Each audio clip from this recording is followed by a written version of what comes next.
Kenapa banyak orang gagal? Bukan karena tidak bisa, tapi karena tidak tahan. Pernah nggak Anda semangat di hari Senin? Bangun pagi, niat olahraga, niat belajar, dan niat menabung. Lalu hari Rabu, mulai capek.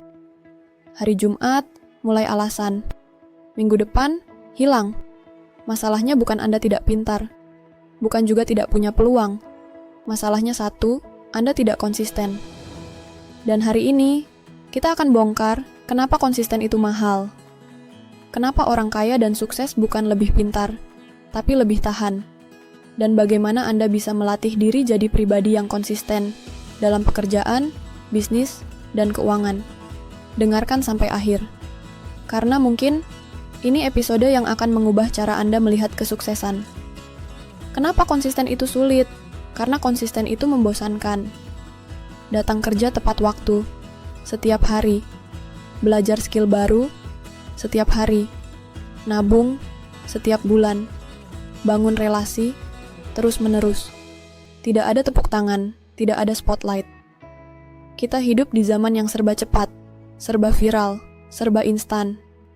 Kita terinspirasi dari video 30 detik. Tapi lupa bahwa sukses itu hasil dari 3 hingga 5 tahun pengulangan yang tidak terlihat. Banyak orang gagal bukan karena tidak tahu caranya, tapi karena berhenti sebelum hasilnya terlihat.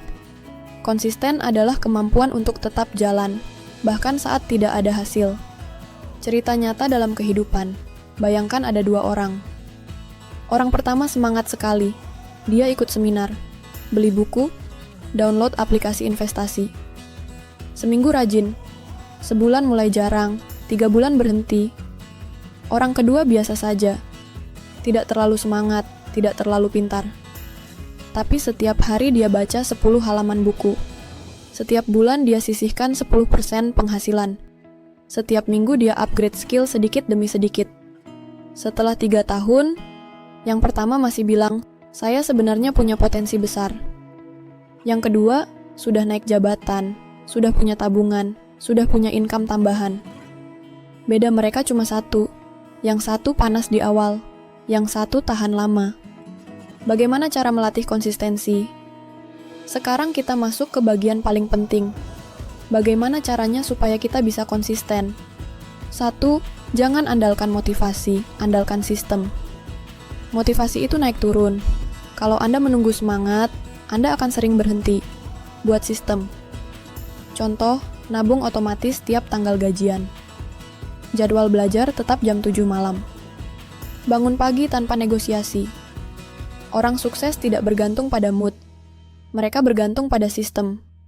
2. Buat target kecil, tapi setiap hari. Jangan langsung target besar. Bukan, saya mau kaya, tapi saya mau menabung 20.000 hari ini. Saya mau belajar 30 menit hari ini. Konsistensi lahir dari target kecil yang bisa dimenangkan setiap hari. Setiap kemenangan kecil membangun kepercayaan diri. 3.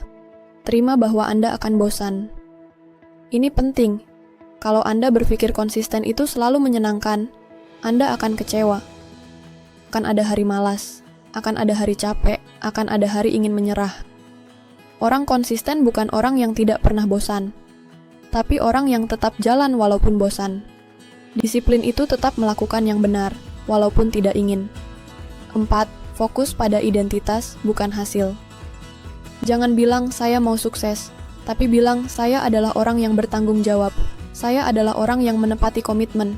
Saya adalah orang yang terus belajar. Kalau identitas Anda berubah, tindakan akan mengikuti. Konsistensi bukan soal apa yang Anda lakukan, tapi siapa Anda memutuskan untuk menjadi. Apa hubungan konsisten dengan keuangan and career? Dalam pekerjaan, atasan lebih menghargai orang yang stabil daripada orang yang kadang hebat, kadang hilang. Dalam bisnis customer kembali karena pelayanan konsisten, bukan karena promo sesekali. Dalam keuangan, orang kaya bukan yang invest besar, hanya 1 kali, tapi yang invest rutin bertahun-tahun. Konsisten mungkin tidak terlihat hebat hari ini, tapi efeknya meledak di masa depan. Seperti bunga majemuk dalam keuangan, kecil di awal, luar biasa di akhir. Kalau hidup Anda hari ini belum berubah, bukan karena Anda tidak mampu. Mungkin Anda hanya berhenti terlalu cepat. Bayangkan kalau Anda konsisten 1 tahun ke depan. Tanpa drama, tanpa banyak alasan, hanya langkah kecil setiap hari. Versi diri Anda 12 bulan dari sekarang akan berterima kasih pada Anda hari ini. Kalau episode ini menampar Anda dan Anda merasa ini penting untuk masa depan Anda, saya minta satu hal. Jangan cuma dengar, tapi praktikkan. Mulai hari ini pilih satu kebiasaan kecil dan lakukan selama 30 hari tanpa putus. Dan kalau menurut Anda episode ini bermanfaat, silakan share ke teman Anda, keluarga Anda, rekan kerja Anda. Karena mungkin mereka juga sedang butuh dorongan untuk bangkit. Subscribe podcast ini, karena di episode berikutnya kita akan bahas hubungan mindset dan uang. Kenapa sebagian orang selalu kekurangan uang? Ingat, bukan yang paling cepat yang menang. Bukan yang paling pintar yang menang. Tapi yang paling konsisten. Sampai ketemu di episode berikutnya.